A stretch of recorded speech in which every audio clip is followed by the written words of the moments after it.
오늘은 시편 1편 1절부터 6절까지 말씀을 같이 읽어보겠습니다.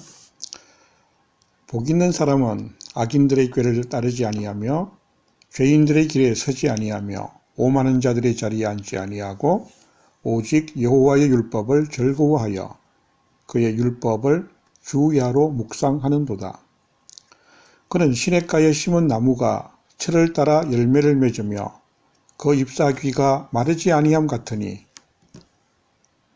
그가 하는 모든 일이 다 형통하리로다. 악인들은 그렇지 아니하며 오직 바람에 나는 겨와 같도다. 그러므로 악인들은 심판을 견디지 못하며 죄인들이 의인들의 모임에 들지 못하리로다. 무릇 의인들의 길은 여호와께서 인정하시나 악인들의 길은 망하리로다. 오늘 말씀 중심으로 복 있는 사람에 대해서 말씀을 전거하도록 하겠습니다. 보통 우리가 복이 없다면 박복하다고 이야기하고 있습니다. 그런데 복이 없으면 박복한 게 아니고 복이 없는 것은 악함이다 라는 말씀을 드리고 싶습니다. 시편이 150편으로 되어 있는데 오늘 본문의 1편은 150편의 주제를 총괄하고 있습니다. 이 주제에 대한 명확한 깨달음을 가지고 시편으로 들어갈 때에 살아있는 하나님의 말씀이 꿈틀거리며 우리에게 다가올 수 있을 것입니다. 오늘은 1절과 2절에 집중해서 살펴보고자 합니다. 대한민국 모든 분야에서 개혁의 바람이 불고 있습니다. 검찰, 국방부, 국정원, 교육, 에너지, 모든 정책 등의 개혁이 일어나고 있습니다. 또한 부동산 개혁과 공정거래의 개혁들, 가벌관계의 개혁들, 그런 개혁의 바람들이 여러 곳에서 불고 있습니다. 재미있는 점은 이 개혁의 바람이 국회에만 무풍지대인 것 같기도 합니다. 이 상황에서 연일 뉴스에 개혁이 시도되는 곳마다 갈등이 일어나면서 이러한 개혁이 과연 올바른 것이냐 아니냐에 대한 논쟁들도 일어나고 있었습니다. 그런데 이 모든 개혁이 100% 올바른 개혁이라고 할지라도 그 모든 끝은 다시 부패로 돌아갈 수밖에 없다는 사실입니다.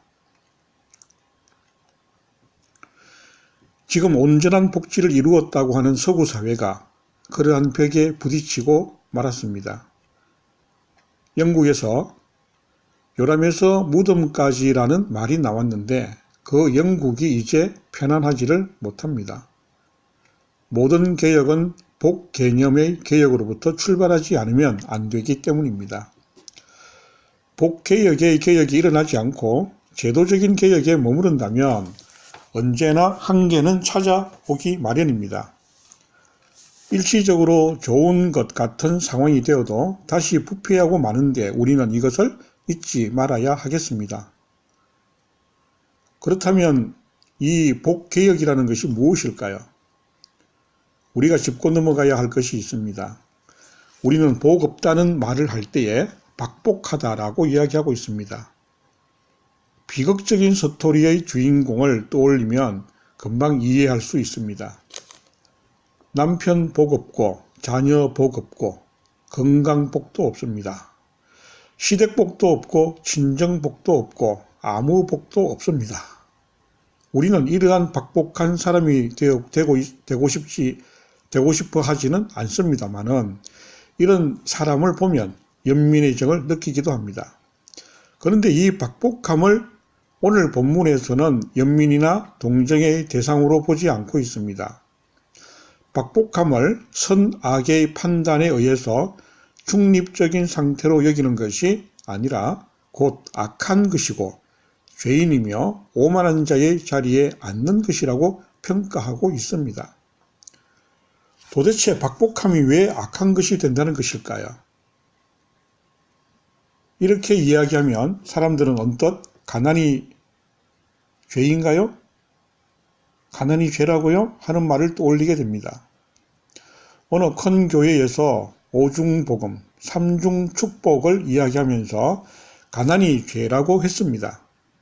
그러나 가난과 반대에 있는 재물의 풍요로움을 복으로 보는 개념부터 개혁이 되어야만 하는데, 본문은 진정한 의미에서의 복이 무엇인가를 이야기해주고 있습니다. 복 있는 사람을 악인들, 죄인들, 오만한 자들과 대칭 구조에 놓고 있습니다.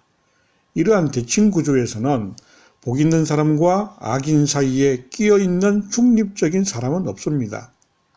복이 없으면 악인일 뿐이고 복이 있으면 의로운 사람인 것입니다. 이 내용을 좀 더 보면 복 있는 사람이라는 단어로부터 복 개념의 개혁이 일어남을 알 수가 있습니다. 여기서 말하는 복 있는 이라는 뜻의 단어는 히브리어로 아쉬레이입니다. 아쉬레이는 똑바른 길로 나아가다 라고 하는 뜻의 아샤르라는 동사로부터 나왔습니다. 이 말을 이해하기 위해서는 사람이 처해 있는 가장 기본적인 상황을 떠올릴 수 있어야 합니다. 다시 말해서 복 있는 사람에 대해 말하는 시편 기자의 머릿속에 떠올린 사람의 처지는 세상과 하나님과 삼각관계로부터 만들어졌기 때문입니다. 사람은 보이는 세상을 향해 갈 수도 있고 보이지 않는 하나님을 향해서 갈 수도 있습니다. 세상에서 돈을 많이 벌거나 건강하게 오래 살고 자녀가 다 성공하고 계속 성질을 하는 것이 아닙니다. 복 있는 이라는 말은 세상과 보이지 않으시는 하나님과의 삼각관계에서 곧 바로 하나님께로 가는 것입니다. 이것이 바로 시편이 말하는 복 있는 사람의 모습입니다. 이 삼각관계를 염두에 두지 않으면 성경에서 말하는 복에 대한 바른 이해를 할 수 없고 실제로 복이 아닌 것을 복으로 여기며 원망과 불평을 하며 살게 된다는 것입니다. 얼마든지 진짜 복을 찾아갈 수 있음에도 불구하고 주저앉아서 울고 있는 상황이 벌어지게 된다는 것입니다. 이 보이는 세상과 보이지 않으시는 하나님을 갖게 되는 삼각관계 안에서 복 있는 사람과 복 없는 악인으로 결정된다는 것이죠. 다시 말씀드립니다. 성경에서 말하는 복 있는 사람과 복 없는 사람의 차이는 남편복, 재물복, 건강복, 승진복, 친구복, 성공복 등등의 세상에서 말하는 것으로 인해서는 결정되는 것이 절대로 아닙니다. 그렇다면 사람은 왜 세상을 향하든 하나님을 향하든 둘 중에 하나를 골라서 가야만 하는 것일까요? 사람의 마음은 공백이 있어서 이 마음을 채울 때에만 만족과 기쁨을 누릴 수 있기 때문인 것입니다. 이 빈 마음을 채우기 위해서 세상을 향해서 가든지 하나님을 향해서 가야 한다는 것이죠. 복 있는 사람은 하나님을 향해서 갑니다. 즉, 복 있는 사람은 마음을 채울 수 있는 것을 가진 자라고 할 수 있습니다. 마음을 채울 수 있는 것이 복이기 때문입니다. 복을 받았다라는 것은 내 마음을 채울 수 있는 것을 받았다는 말과 일치하고 있습니다. 또한 복된 상태는 마음이 가득 채워진 상태를 말하고 있습니다. 이 마음의 공백은 하나님 사이즈로 만들어졌기 때문에 보이는 세상을 향해 가면서 마음을 채우려고 할 때에 마음은 박복해지고 맙니다. 이 세상의 것들로는 하나님 사이즈로 만들어진 마음을 채울 수 없기 때문에 세상에는 진정한 의미에서의 복이 있을 수 없습니다. 구약 성경에서 물질적 의미의 복을 주신다고 하는 말씀이 많이 나옵니다. 그러나 이러한 말씀은 하나님께서 인간들이 말하는 복에 대한 개념을 차용하셔서 사용하신 것입니다. 진정한 복은 내 마음을 채울 수 있는 대상인 하나님이시고, 복된 상태는 하나님을 받아들여서 만족하고 기뻐하며 즐거워하는 상태를 말하고 있습니다. 세상과 하나님 사이에서 보이는 세상 쪽으로 마음을 돌리고 세상 것을 빨아들이려고 할 때에 박복한 사람이 되고 마는 것입니다. 마음을 채울 수 있는 복이 없는 곳에서 복을 찾고 있기 때문에 박복할 수밖에 없습니다. 사주팔자는 아무런 상관이 없습니다. 아담의 타락 이후로 모든 사람의 사주팔자는 박복하게 태어날 수밖에 없었습니다. 그러나 하나님께서는 세상과 사람의 양자 구도를 깨뜨리시기 위해서 하나님을 계시해 주셨던 것입니다. 그러면 이 세상에서 복을 찾아 마음에 채우려는 자들이 왜 악인일까요? 본문에 나오는 악인의 히브리어 원문을 보면 규정되어 있는 법을 어긴 자라는 뜻을 가지고 있습니다. 하나님께서 규정하신 법은 너는 나 외에는 다른 신들을 섬기지 말라는 것이었습니다. 우리는 신을 이야기할 때에 전지전능하시고 무소부지하시는 속성을 일컫지만 인격적 관계를 맺을 때에 가장 우선적인 속성은 만족과 기쁨의 유일한 근거가 되는 것입니다. 그러므로 다른 신들은 마음을 채워서 만족과 기쁨을 주리라 믿어지는 대상들을 말하고 있습니다. 그런데 신이 아님에도 불구하고 인간들이 신으로서 격상시킨 것입니다. 자녀를 잘 키워서 만족과 기쁨이 주어질 것이라고 믿는다면 자녀를 신으로 격상시킨 것이죠. 돈 벌어서 그럴 수 있다고 믿는다면 돈을 신격화한 것입니다. 예수님께서도 누가복음 16장 13절에서 하나님과 재물을 겸하여 섬길 수는 없느니라 라고 말씀하고 계십니다. 지금 돈 좀 많이 벌어야겠다고 생각할 수 있습니다. 돈을 많이 벌면 만족과 기쁨이 주어질 것이라고 믿기 때문에 다른 신을 믿는 것입니다.